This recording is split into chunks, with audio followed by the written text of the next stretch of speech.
About the OTDR, I would like suggest to go to the internet and also check the applications like measuring the cable length. When an optical fiber is in a roll or reel, we call it, how much of fiber is left? You can calculate without unwinding. So you can use the OTDR, connect it, and the measurement is directly available. Measuring the length of a fiber. Length of a fiber section or a fiber on a reel.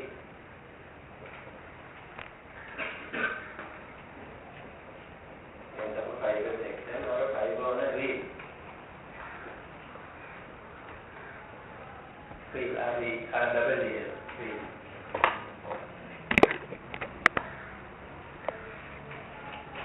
The length measurement is number 2. The screen, when you are measuring the length, the screen will just look like this. So just show an explanation and stop here. So you have to measure this horizontal axis length here. What's the length? So those are the screens you must look at from the internet.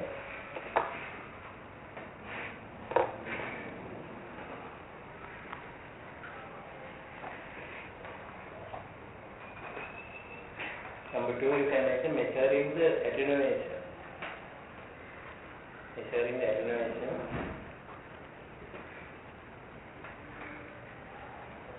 of each cable section. Attenuation of each cable section in a fiber link.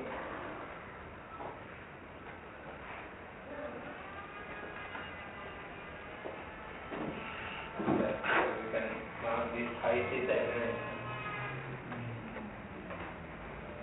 Is attenuation. How many dB?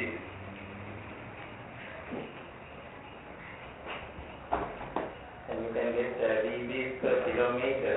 If you don't know the fiber attenuation coefficient, you can find from this. You can write based on this. Based on this, we can calculate attenuation coefficient in dB per kilometer. Attenuation coefficient in dB per kilometer.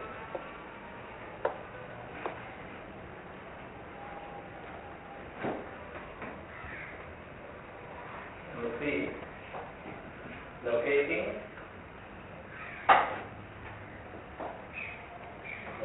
poles.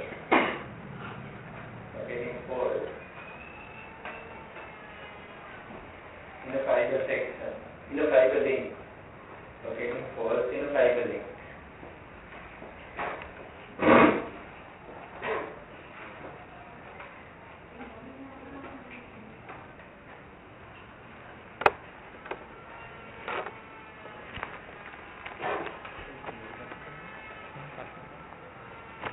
Locating poles in a fiber link, such as distance to the pole.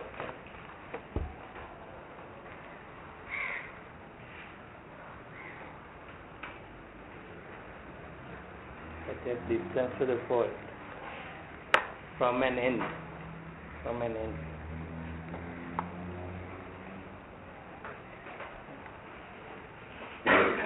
There you will find there is a calculation like that. You might find that there is some.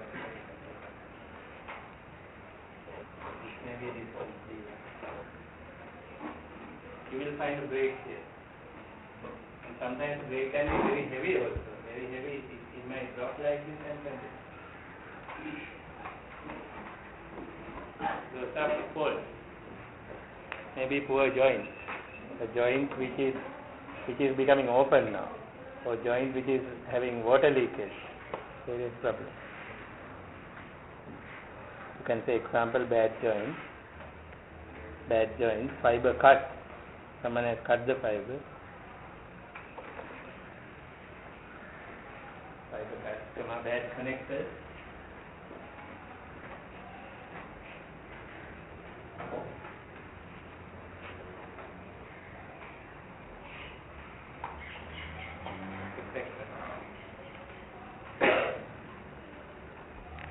Now this is very important use because without this you don't know where to repair because it's normally underground. So for the time this is a very useful feature. Length, for example, you can measure by other methods, but this you can't measure by other methods. Very useful feature.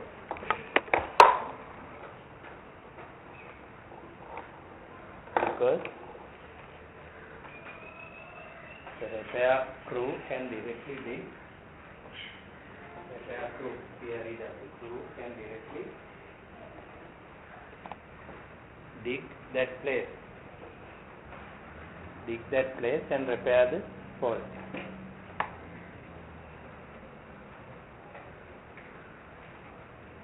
Directly dig that place and repair the fault. So in fact that is the most valuable use of the OTT, finding fault. Number 4, finding connector losses. Calculating connector losses. And joint losses.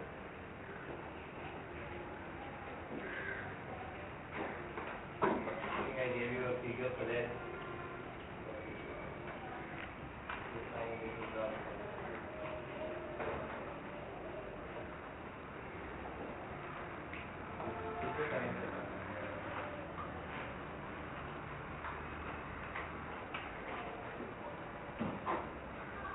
These kind of drops you can calculate and find out whether connector losses are correct or whether connector is not good.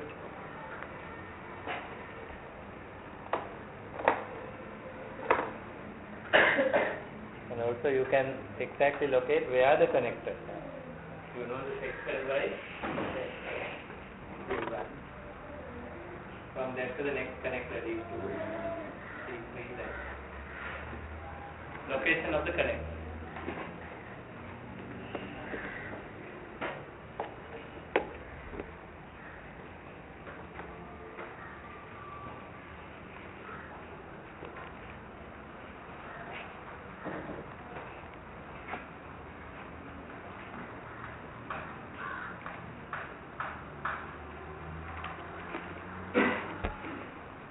Okay, so basically those are the measurements you normally take from OTD.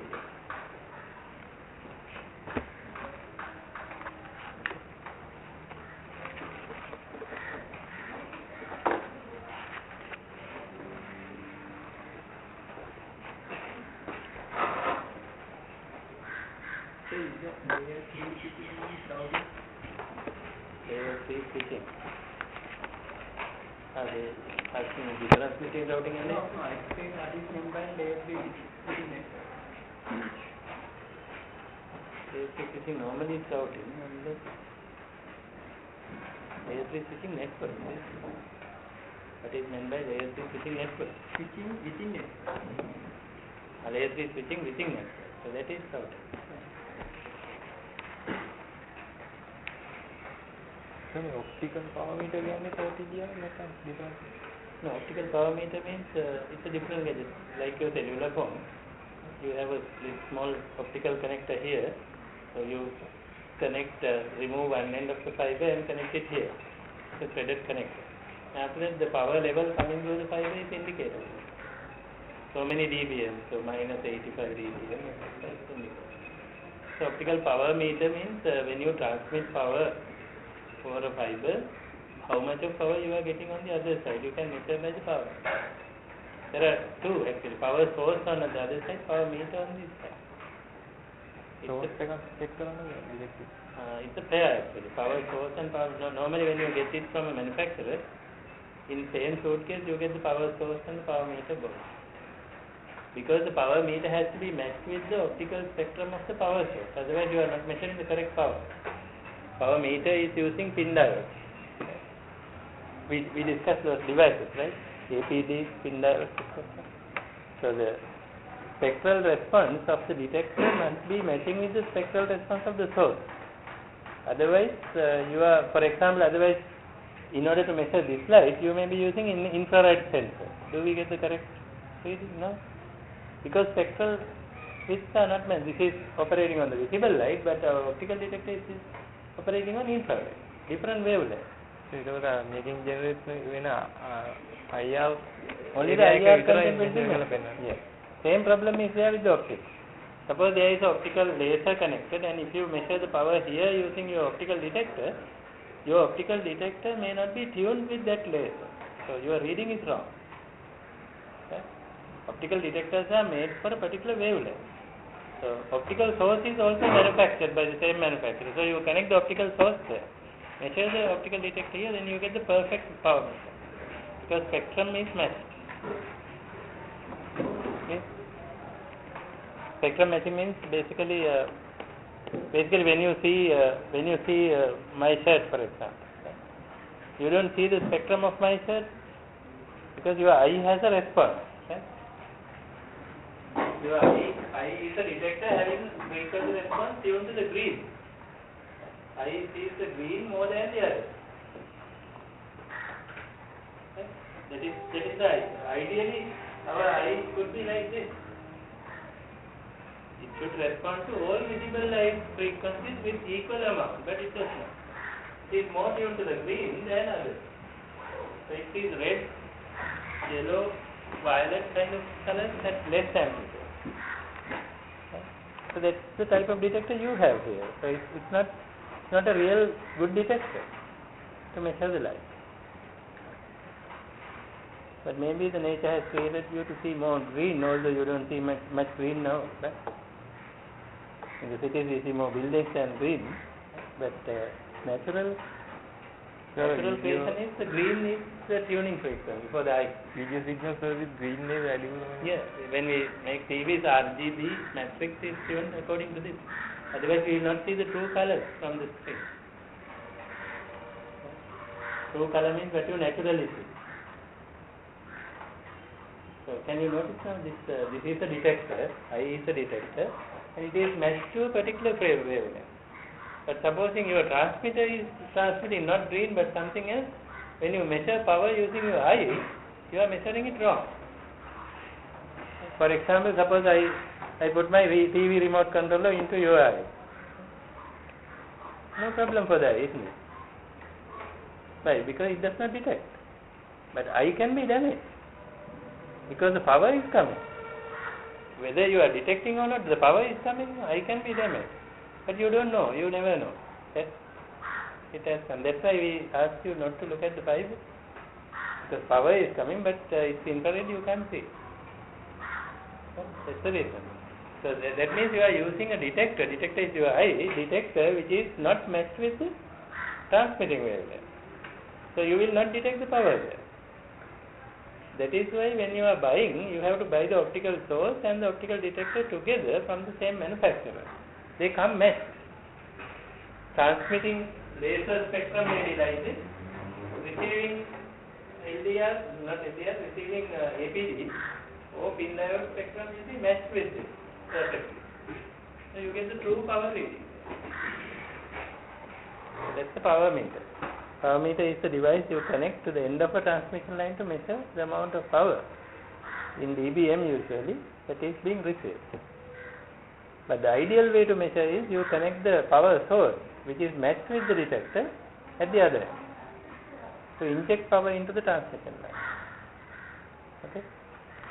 So again, then standard wavelengths, then 850 ඒ වගේ standard wavelengths තුනක් නෙවෙයිනේ. ඒ තුනටත් නෙවෙයි ඒක has fine tuning. Now standard means when you take 850, it is a pair.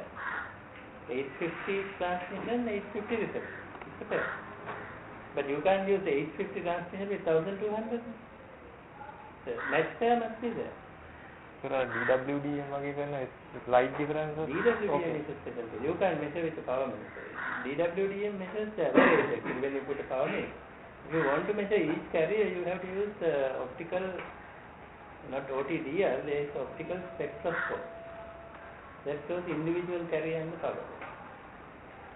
That's very expensive. I think most expensive laboratory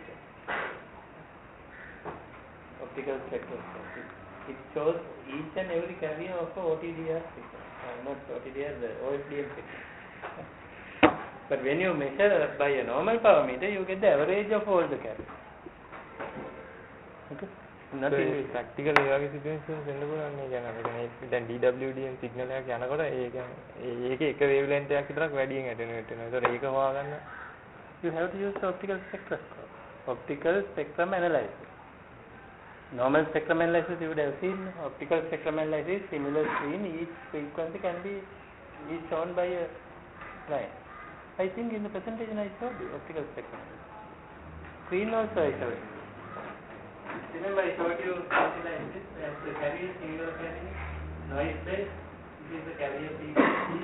There was a signal with multiple carriers like this. Each one having different amplitudes. It was there anyway in my presentation. I think I have not missed. Individual spectrum, individual carrier you can measure only by a optical spectrum analyzer, not by a power meter. Power meter is measuring the average power of all carriers. For example, using your eye, you can measure the amount of red light here in this room. You can't. Red means one carrier, but your eye can't tune to that one carrier. But your eye detects, okay, it's dim light now, because the average is dim. But you can't see how much of red is there, how much of green is there. You can't see. But actually, each power is at a different level. But your eye is not a good meter for that, because eye is not a spectrum analyzer. Eye is seeing the average luminance level. Okay? Now, all this problem is because you are not looking at the internet. Internet has all these DWDM spectrum displays, all these pictures are there. In fact, the pictures I have in my presentation is also from the internet, not from the meters in the university, because I could not get the display out from there. So why don't we use the internet more in a more useful way? I know you are using Facebook for something. Facebook and then maybe email. So why not type in the search engine, why don't you type DWDM spectrum?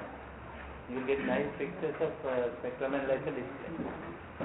In fact, the manufacturers are waiting until you type it. Manufacturers are waiting to give their pictures to you until you type it, because they think you are a buyer.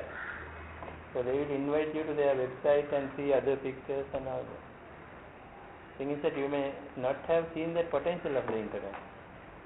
A lot of people use the internet as a medium which is for entertainment. It is viewed as an entertainment medium, but it is a very powerful learning medium. Maybe the way you have been introduced to the internet by your friends or someone who introduced you to the internet has done something wrong. They may have shown you the fun side of it and not the learning capability. It may be why every time you log on to the internet, you are thinking of logging on to your email account and also logging on to Facebook account or something like that every time. Because it's the wrong way of training. That should be done. That is one aspect of internet, which is called social network. It's Facebook, email, that kind of things are for social network. It's one side of internet. On the other side, you have not really realized the potential.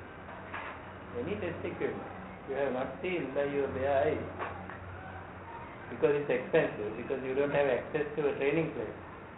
Internet is the best. In fact, people who look at the internet train better than people who are actually in a workshop. Because people who are actually in a workshop, he is working with only one manufacturer's equipment. And he sees only that. He thinks that is the whole gadget. But a person who is working with the internet to learn this will have lots of options from many manufacturers, and he would have seen all the difference. So when you are finding answers also, you must log on to the internet and see these pictures. And then your answer, when you are writing the answer, that will come into your mind, that picture will come into your mind at that time, and it is very easy to answer. So, DWDM spectrum, please look at from your end. I think I showed you because it's the last slide in my presentation here.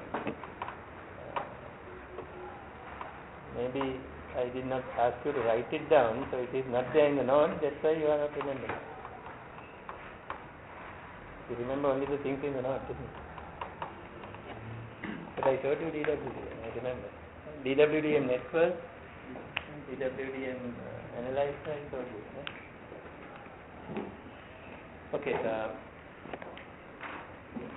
why don't you write it down as exercises for you now? Using internet to see these pictures. It's a big mistake to go to the exam without seeing it, because it's freely available in the internet. Why don't we just log in? Because I can't explain it on a board by my drawing. It's very poor. Real things, you can see that. But you will see diagrams like this. When you log on to the internet in time. What we are using in the university, we use Henrik's spectrum analyzer for the optical. One optical spectrum analyzer is about 25 million rupees. So you can, if you have to measure DWDM, you have to invest about that much, because it's the latest technology, and test equipment manufacturers price their equipment high at the moment. But DWDM, people who are doing DWDM business earn much more than that, so it's nothing for them. They earn in billions. One DWDM carrier can carry 10 Gbps. And if you are sending, say, 20 carriers, you can imagine the bandwidth you are selling. And how much money those people earn by selling the bandwidth. So the whole Sri Lanka is using how much of bandwidth? Connected. 4 STM1. This is called STM4. One STM is 622.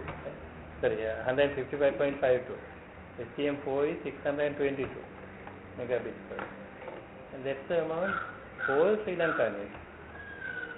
Everybody, including you, which is less than one carrier in DWD. So the whole Sri Lanka downloads only 2 carriers from the set of carriers which is passing Sri Lanka to go to the CMEV cable, Southeast Asia, Middle East up to Singapore. That cable is going via Colombo, and only 2 carriers for the whole Sri Lanka. And even within those 2 carriers, we are not using all bands. So imagine the capability of DWD. Now, how many people are using internet at this moment in Sri Lanka? How much of downloading is happening? That's only 2 carriers. So for people doing business at that level, optical spectrum analysis is nothing for them. Maybe their 1 hour's income. That's the type of business. So selling data bandwidth is very valuable. You can sell it at high price. Okay. So see the pictures before you go. Right? Otherwise,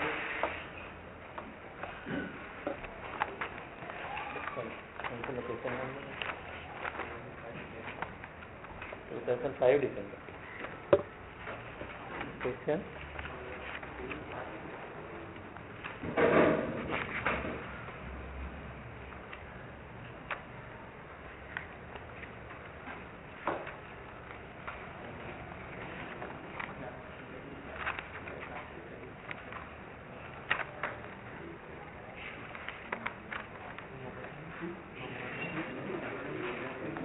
Question 3.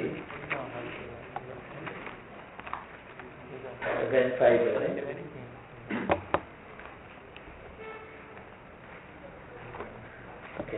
Part C. An optical fiber can consist of a glass cladding and a glass core.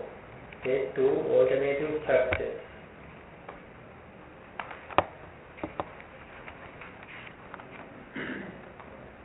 Basically, this is about PCS, yes, plastic clad silica. Silica cladding and silica cloth. This is SCS they are giving. They are giving SCS, silica clad silica. Plastic. The other option is PCS and PCP. PCP. Plastic. Silica core and plastic cladding is plastic core. Yes. PCS means plastic cladded with silica. Plastic cladding silica core. Silica core. PCS means that. PCP means core is also plastic. Cladding is also plastic.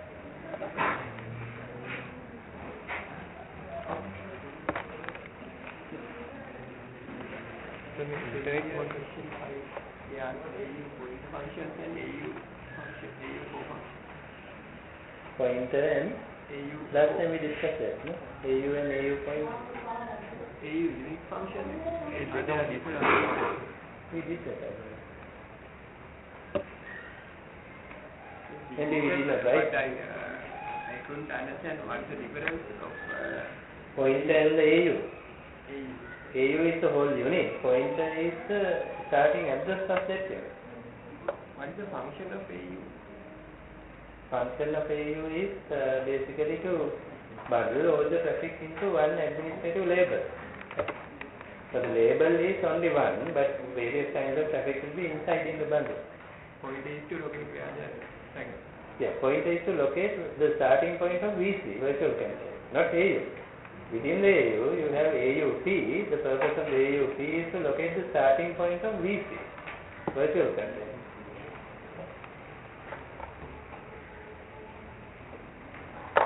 Same paper, question 10A. By the way, did you look at the sonnets in the internet last time I asked? Okay, one of you have looked at, others have forgotten. One exercise I gave you is to get the sonnet structure from the internet. Okay, one person has done it, other people will do after the exam. Right? Because sonnet comes for the exam, I just wanted you to find this diagram from the exam. So, 9 bytes and 80 bytes, and you have the two headers and the SPE, different names now. Different names. Yeah? SPE, synchronous payload envelope, that's what they call it. So this diagram you must look at yourself from the internet. It comes normally. With the SDH, sometimes they ask you to draw both SDH as well as sonnet frame.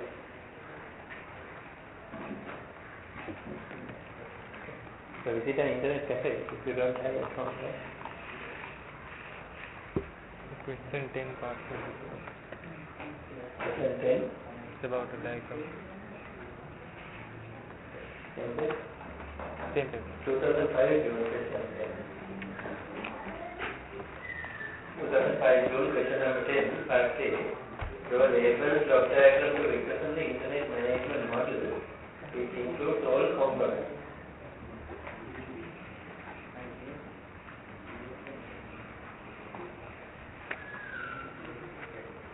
Internet management.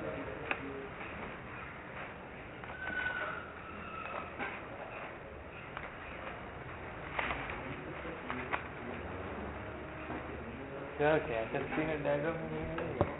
Ada note එකේ campus screen enterprise cache එක ඊළඟට copy cache එක ඒවා cache. This is about security. This question is about crypto systems, PKI, secure certificates, etc. So what they mean by internet management model is basically how that security is managed. Section under security. The security management is mainly the PKI actually. Remember I gave you the graph, gave you who is under whom. There was authority, CS. So I think that is what they are managing the security. That means that block diagram will be now. Yeah, only 3 marks. The label block diagram will represent internet management model which includes all components. So there was a tree diagram kind of thing.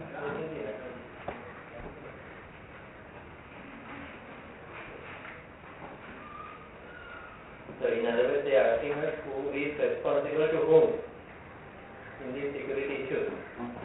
So in the internet, the main problem of management is that people cannot be identified.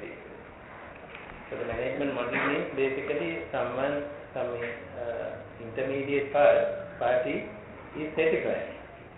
There are certification authorities. Certification person must also be authorized. Otherwise, how do we know whether he is certified? That's why certification authorities are in a hierarchy. So that is the management model's requirement. So the way the question has been asked, this is the management model of the security side. But we face two types of crypto systems. Asymmetric and symmetric. Symmetric and symmetric. They say just state. State means you don't need to describe, just writing the name will be. State means explain means you have to write. Actually explain the purpose of public key infrastructure, PKI. Purpose. You are not supposed to explain the PKI, but the purpose of PKI. So what is purpose? The model answer is written. PKI is a system of digital certification, CA certification authorities and other registration authorities that verify and authenticate the validity of each party involved in an internet transaction. PKI is organized as a hierarchical system in the world. Therefore, certificates, the X509 standard, CAs and RAs from the overall PKI will form the overall PKI in the world. This is correct to describe PKI, but the question is not to describe PKI. This is also, you can add this. This is icing. Cake is missing. No one wants to eat icing on it. What is the cake? Cake is explain the purpose of public key infrastructure. Purpose means why is it necessary? Why is PKI necessary? Out of the 4 requirements I gave you, under what requirement PKI comes? Authentication. So you must start your answer from there. You have to say, okay, there are these 4 requirements of security in internet, and you can't achieve authentication without having a third party, and third party also should be certified. And that is why the PKI will have to be defined.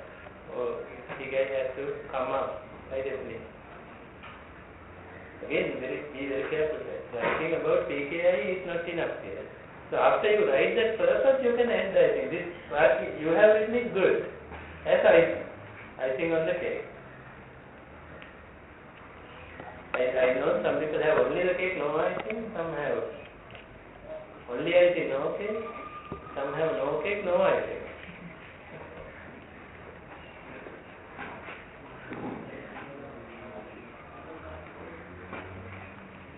If you make grammar spelling mistakes, it will be like no cake, no icing, because it will be difficult for the examiner to figure out what you are trying to say.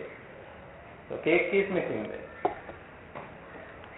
Cake is missing. So trick is use simple sentence. Present tense, simple sentence.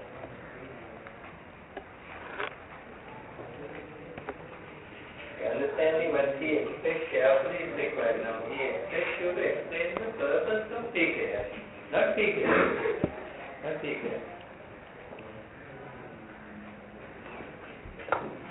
So, for example, take yourself. You can explain yourself, but can you explain the purpose of yourself? Why are you in this world? What is the reason? Why did you come to this world? You can't explain. The purpose of you is difficult to explain. But you can explain you. You can say, okay, I did Criterion diploma last year and all that. You can explain. Right? But when they ask purpose of you, it's a different question totally. Purpose of you is mainly why am I here? What is the purpose of me living here? I don't think you know the answer. Initially you may be struggling to live first. After that, after you will find that why did I live? You are right. Why do you live? Pass it and live. You pass it and live to do something else, isn't it? And you do that something else to do something else. So overall purpose is what? In this case it was clear, authentication. Overall purpose? Difficult to explain, right? Normally many people fail in that question. So this is why I mentioned understand the question. Now he has not asked us to explain PKI. He has asked us to explain the purpose of having a PKI. So the purpose is that especially in the internet related activities today, especially in internet commerce or e-commerce kind of activities, it is very important that you know, you authenticate the other person before you do a transaction. Otherwise you can't do any internet business or e-business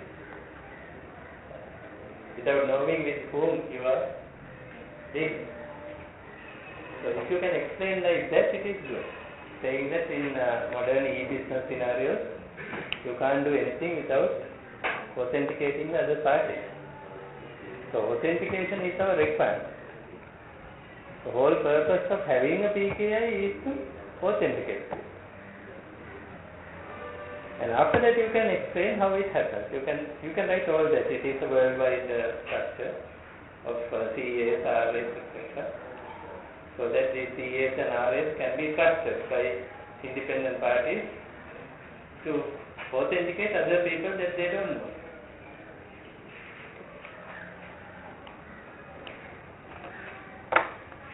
So but supposing I give marks to that, if I am the examiner, how many marks to this? 4 marks. I might give something like 2.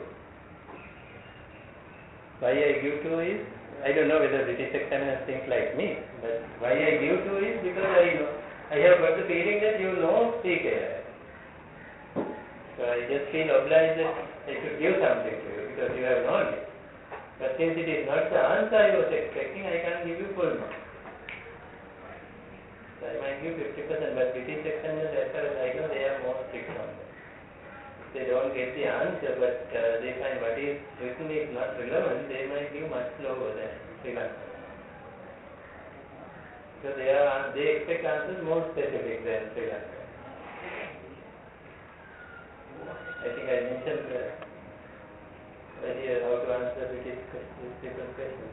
You write the answer first, then put the cake first, icing next.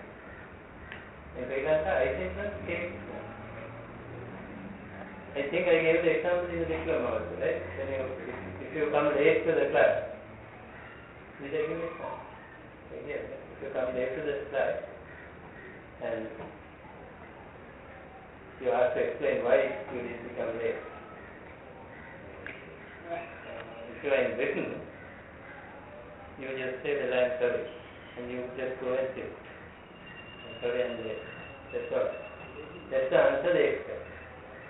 If you start saying, okay, it was raining in Jaya, I found it difficult to find a bus and all that, he will say, go out. You are wasting my time. That is because icing came first. Decoration. So the process came first, then sorry. Sorry is the answer. Sorry is the answer. But since you are trying to explain the sorry, you will become further sorry. Because he sends you out. Why? Because you are doing 2 problems. One is you are late. Second is you are wasting the class time now by saying all this garbage. So that's how the British people think. I have experience with them, so I know how they think. So if you want to answer, that is the way. Give the answer direct first. Explain later. Now that's why I said your part can come later, not first. First one should be direct to the question they ask. But that may not be enough there. So to elaborate, you can add some more. Sri Lanka, it is not. It is normally the other way. Normally, you are okay when somebody tries to explain you why you are late, right? And at the end, he might say, "I'm sorry." So that also is acceptable to someone like us, right? People like us, it's okay. Suppose your boss asks, why did you come yesterday to work? Do you say sorry? No, you will say, okay, I had fever and my auntie died or something, right? She may be still alive, but you might say that. So you always give the reason, and later you might say, I'm sorry, I will not do that without informing you again. That's the last thing you say. But don't do that with the British. Say, okay, I'm sorry. And later, if he asks only, you normally explain. It's a common mistake by Sri Lankan students to write answers which match with Sri Lankan culture. In different cultures, expectations are different. When someone writes a question like this, their expectation from their cultural background is different from our expectation.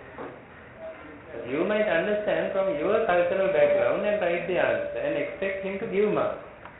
He will not. He understands something different. Okay? Simple example is, if I ask you, did you understand? Did you understand what I said? You might say, okay. Right? This. In some other culture, this means, no, I didn't understand. If you have to say yes, you have to say yes. Do you see the problem? Even a little gesture like that, completely opposite understand. Normally, if I ask, did you understand what I said, you must say yes. When you say something like that, I understand it as yes. Isn't it? In our culture. But in British, so that kind of culture, French, British, yes means this. If you do this, no. That is no. Complete opposite understanding. I have been in trouble with that. I have been in trouble in the classes with the British lecturer. We already have one German lecturer in the university now. He also complains that our students say various things he don't understand. Maybe he asked the same question, I think, in the class. He is teaching now, German professor. And he says normally, I don't know whether you people understand what I say. Because I think they understood. They might have said yes like this.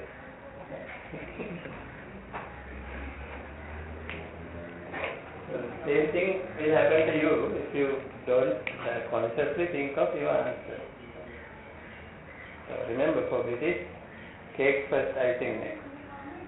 For other people like Indians, Sri Lankans, icing first, cake next. Look at the Indian films and Sri Lankan films. You will see the difference. Indian and British films, when they speak, British people have no facial expressions, isn't it? Just say the things bluntly, and facial expressions are minimum. But look at a Hindi film, facial expression first. After that, words. When they are crying, you can see the cry first and then words. Action first. Because they try to elaborate the idea first and then comes the idea. That means icing first, cake next. But British films or American films, you will see, their speech is direct to the point.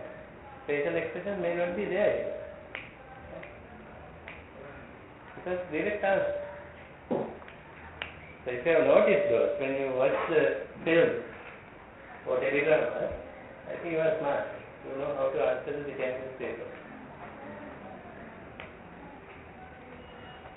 Okay. Learn the lessons from the teledramas and television or film. Because what I realize is now most of the low marks are due to these traits. Most of the low marks are that our students don't know how to market themselves. That's the problem. They may have understanding, but they may have language problems and marketing problems. This is what I have noticed over the years. Right?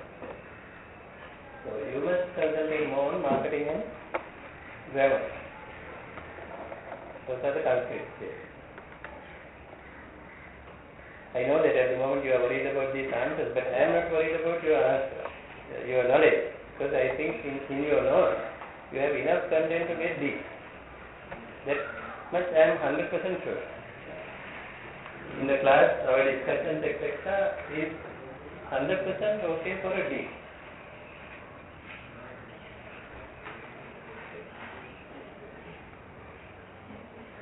So you think some more is to be added in the knowledge to get a D? That's what you think, which is completely wrong. Completely wrong. To get a D, what can be added now is your marketing and grammar. Just add those two, you will get a D.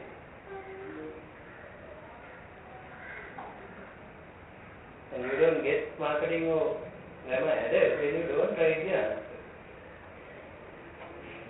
We all fall into that trap, except him. I didn't see the answers from your room. And that means, my suspicion is that all of you who did not write answers are thinking that what is there in the note is still not enough for you to get the mark. That's why you are still looking for more knowledge, looking for further knowledge, further clarification, for most difficult parts in the test. But that's wrong. That's wrong. With that you will still not get good marks, even if you do that. My worry is, from what has been already given to you, how do you score your best? That's my worry. Make it your worry also, so that by your next week we can see good answers, at least 2-3 answers to compare and see what are the good points, what are the bad points in the answer. That way we learn a lot than writing down another note. But you notice that I purposely avoided giving a note today. I could have given, but what's the point? You will be in confusion later because you have today's note and the lecture note. You will try to cram both. Confusion again. Another confusion. Don't do that. Have only one note. Uniqueness in understanding is important. Uniqueness means there is only one truth in the world. You can't have two truths. You can't have revision truth and lecture truth. Right? There is only one, unique. And you understand that, and after that you answer in different ways. That's the way. So don't write again unless it's the answer to paper. Answer to paper you must write. But don't write theory again. You have written enough theory now. Right, so PKI, many people would have still misunderstood that question. Keyword there is the person. Was there any other part in your question?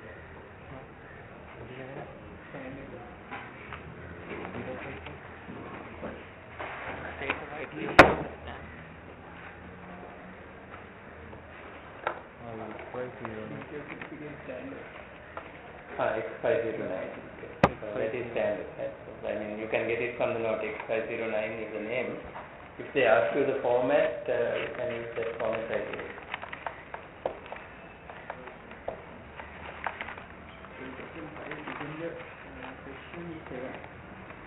December, question number 7.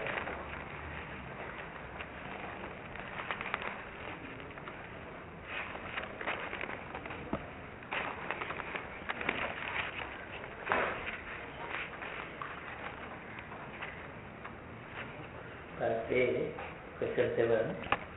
It refers to network switches. Explain how flow control is achieved. The second part, the switch used within a VLAN determines which VLAN the data frame is intended for.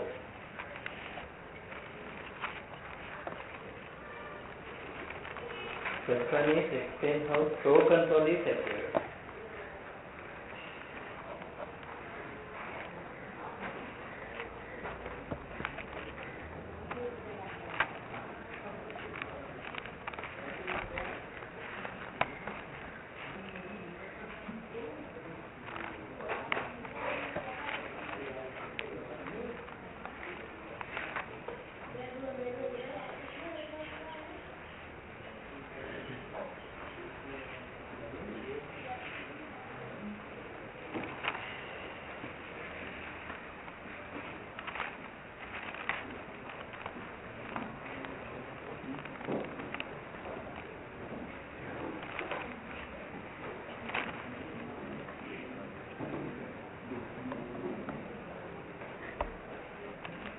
This is not the normal flow control we discussed on the HDLC side, because that flow control is not for the switches.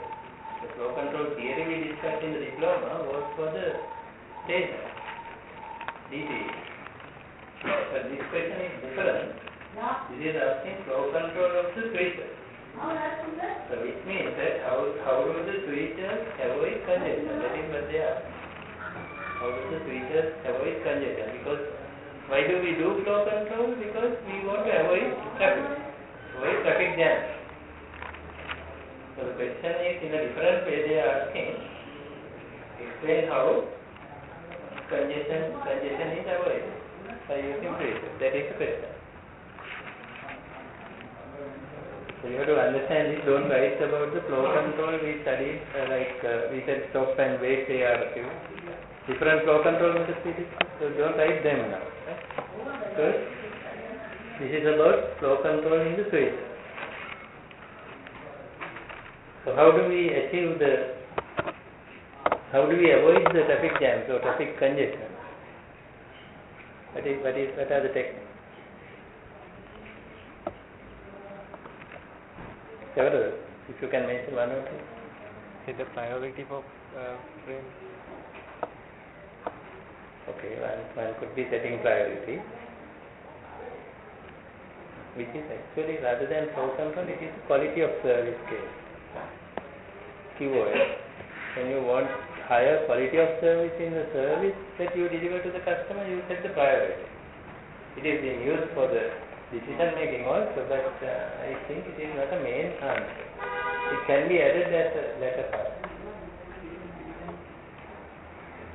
Creating VLAN, this is a flow control system. To some extent, yes, because broadcast messages we are saving now. We don't allow them to go. Okay, one is that. But even before, it's correct. But in a sequence, if we consider basic idea, how do you avoid traffic congestion in a space? Create separate collision domain. Exactly. Create separate collision domain. That is the key answer they are expecting. Creating separate collision domain. Then VLAN is also correct because it creates collision domains as well as broadcast domains, so that also can be added to the answer, but you should not miss that first part. How the switches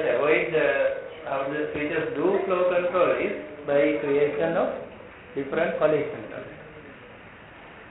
As a result, what happens when you create different collision domains? The number of collisions reduced. So probability of collisions are avoided or reduced.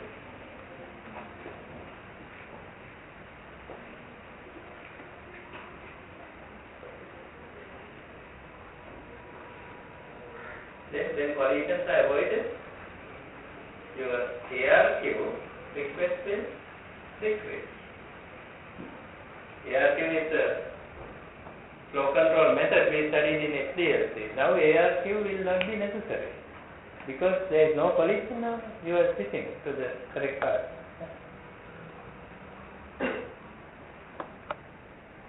So answer is creation of collision domain. To add more to that answer, you have to mention by using different collision domains, you reduce the probability of collision. As a result, ARQ messages are reduced. ARQ messages are reduced.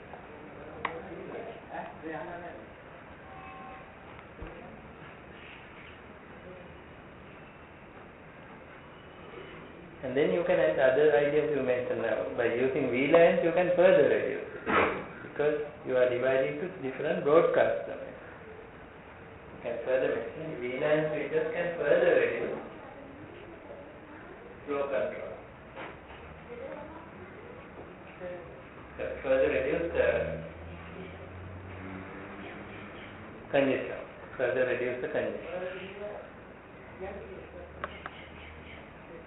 Because they set up broadcast domains as well. They set up broadcast domains as well.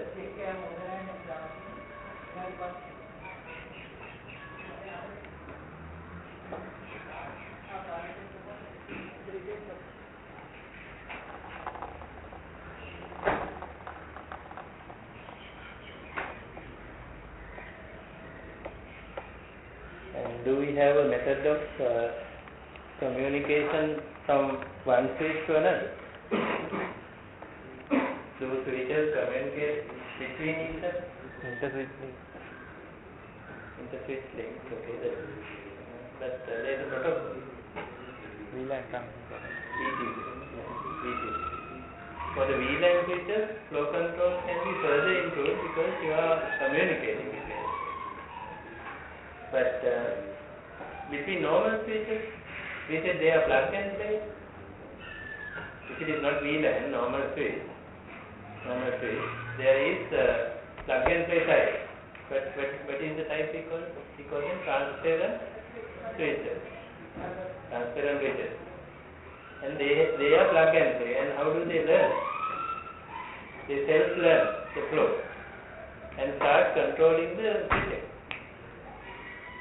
Also you must say, collision domain still, that is the correct answer, but you can further elaborate that. Transparent switches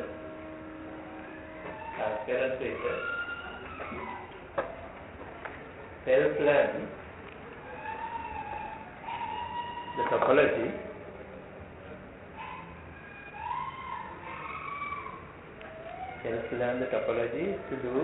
to achieve this.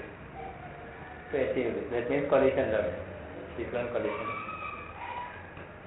Self-learn the topology to achieve this. So there are switches which you have to program to avoid collision. There are switches which learn themselves to achieve. That will be answer. That is the main idea of not promoting broadcast. Yes. Because the switch within is a collision not promoting domain, broadcast, we but the promote- problem is the normal switch will broadcast anyway to all packets. Within a VLAN collision- is only not broadcast. Within a collision domain also we promote broadcast up to some extent, so therefore that's why collision software and bandwidth will be reduced up to some amount. Yes. VLAN will reduce the broadcast, then collisions are further reduced. Because if you put a normal switch, if you send broadcast packets, it will go to all ports still. So still there is a chance for collision in the broadcast packet. Other packets will not collide, but broadcast packets can still collide. That is also avoided by VLAN. Okay, but the question is very tricky because it asks about flow control, which you have learned elsewhere, that word, and HDLC, and you might start writing that one. But this question is not about that flow control. This question is about flow control of switches, not flow control between entities. Second part, the switch used within a VLAN determines which VLAN the data frame is intended for. How do you explain that? Frame tagging, isn't it? Frame tagging. When a frame arrives on a VLAN switch, how does that VLAN know to which computers it should be forwarded? You look at the tag. From another switch when it comes, you look at the tag. From the same switch when it comes, you don't need tagging because you directly look at your VLAN table, it's directly there. I think we should mention both. When it is a frame originated by a computer in the same VLAN switch, you just look at the VLAN table and switch. When it is coming from another VLAN switch, you use the tag, frame tag, to identify where to forward it.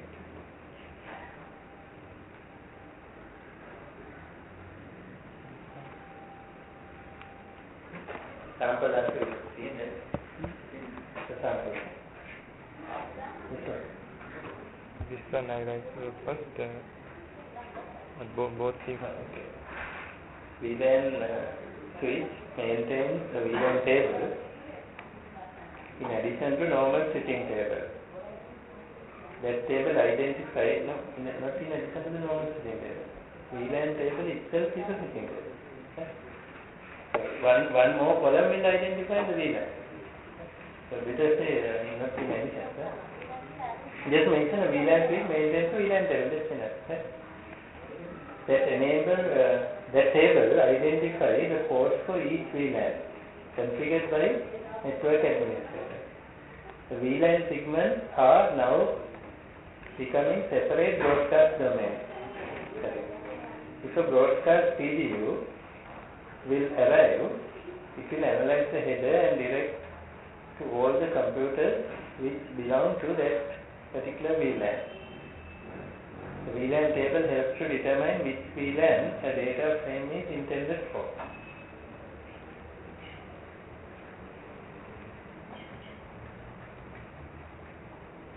Okay. Except that the frame tagging is not mentioned. Second part I mentioned that. Second part. This is also part of the answer. If it is now continuing, if it is a distributed VLAN which spans over many switches, okay. We use VLAN trunks between switches. These are connected to all. These are common to all VLAN segments. Multi-channel inter-switch connection. We use a trunking protocol, IGNOR2.1q. The frame transmitted between switches are tagged to specify the VLAN ID. Tagged ports are also included in the VLAN tag. I think it's a good answer. Good, it captures everything. If you can draw a figure, it's even better. Multi-channel inter-switch connection, you can draw a figure with 2-3 computers. And that will highlight the answer, right? Depending on the time, of course.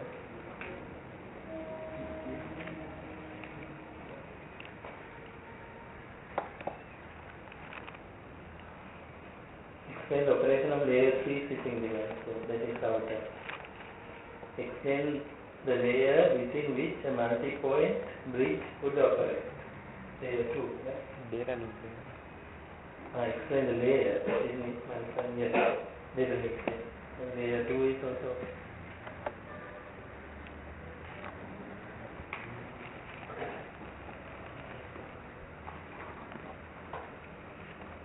So we will stop somewhere there. There's one question in part B. Part B, question 6. Explain how I measured the delay to this neighbor. Explain how router I measures the delay to its neighbors. Basically, the ping command.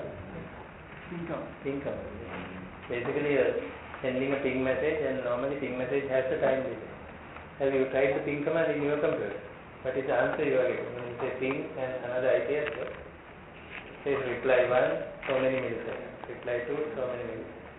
So it does it several times and average out, and you get the millisecond amount.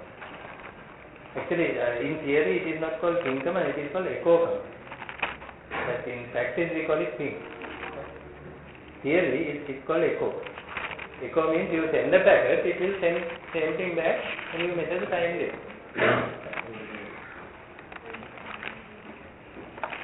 So delay measurements are always using the echo command. And what is the protocol in which echo command is available? ICMP. ICMP protocol has the echo command. Okay, so for today we'll stop, and next time more answers. Take those things I mentioned previously and write down everything. More writing.